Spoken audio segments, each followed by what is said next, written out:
What's up, guys? Welcome back to another update video. Right now I've just been fiberglassing all of the seams. This side's turning out really nice. If you look back in the older videos, you can see like this metal seam along all here, and that's been fiberglassed up.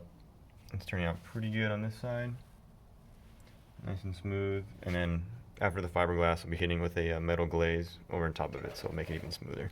Yeah, the trickier spots, these corners, obviously. I mean, I have this like sanding square, and it's pretty hard to get that in the corner. So, yeah, it's a lot of work. This is much more than I thought it was going to be, but I'm sure it'll be worth it, assuming that this doesn't crack eventually. But I'm hoping that this fiberglass won't crack. So far, the max thickness on any of these sections has been about like a 1/16 of an inch. So I'm pretty sure that's actually pretty good.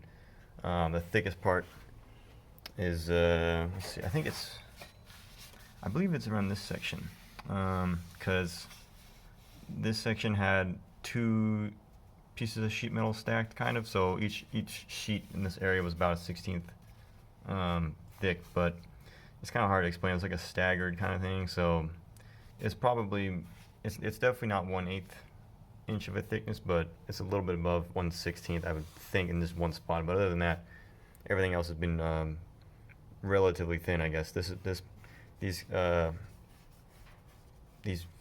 sections, I guess you could call, are probably the thicker parts, because this seam, like I said, is about a 1/16 of an inch, so it's going over 1/16 and then feathering up, but it should be okay. This is Evercoat Everglass.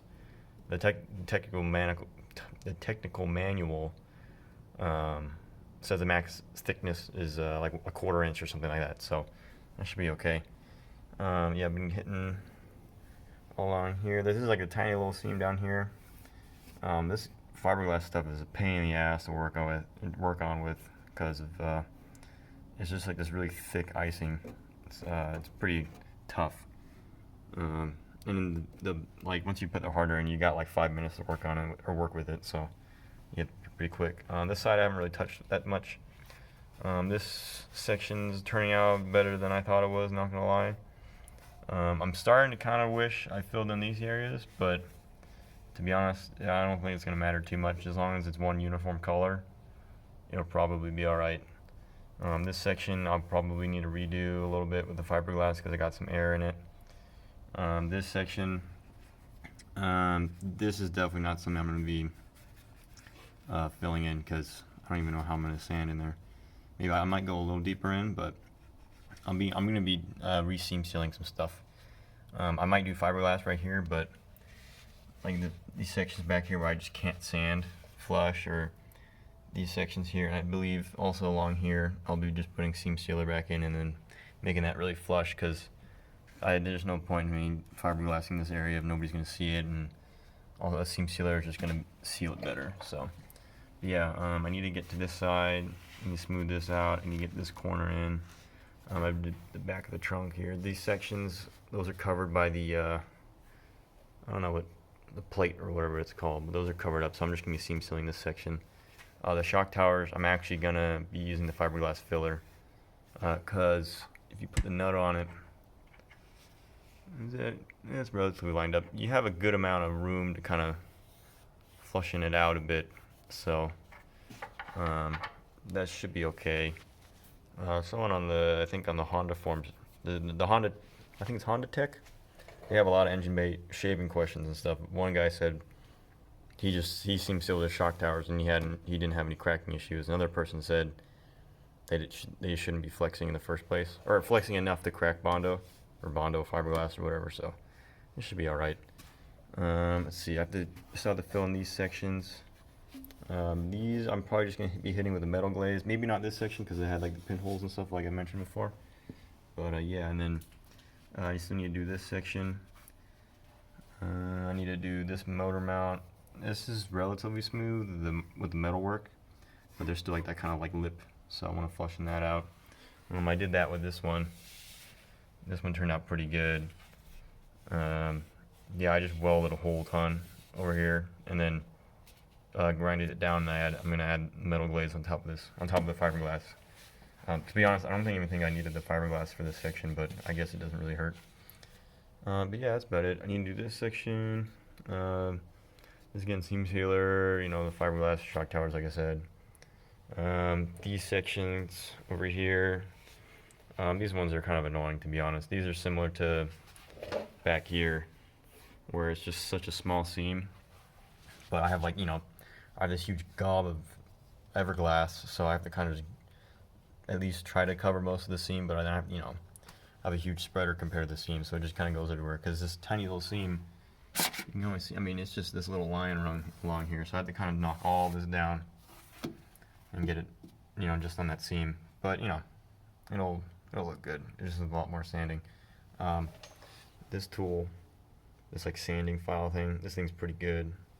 It helps knock down like the really big sections, especially if you can't get it on like a smooth application on, because that's, I mean, well, I haven't done this stuff before, but it's pretty tough laying down a smooth fiberglass body filler. So, but yeah, these sections, I talked about how where I was gonna put like a metal plate here and smoothen that out. I decided not to do that.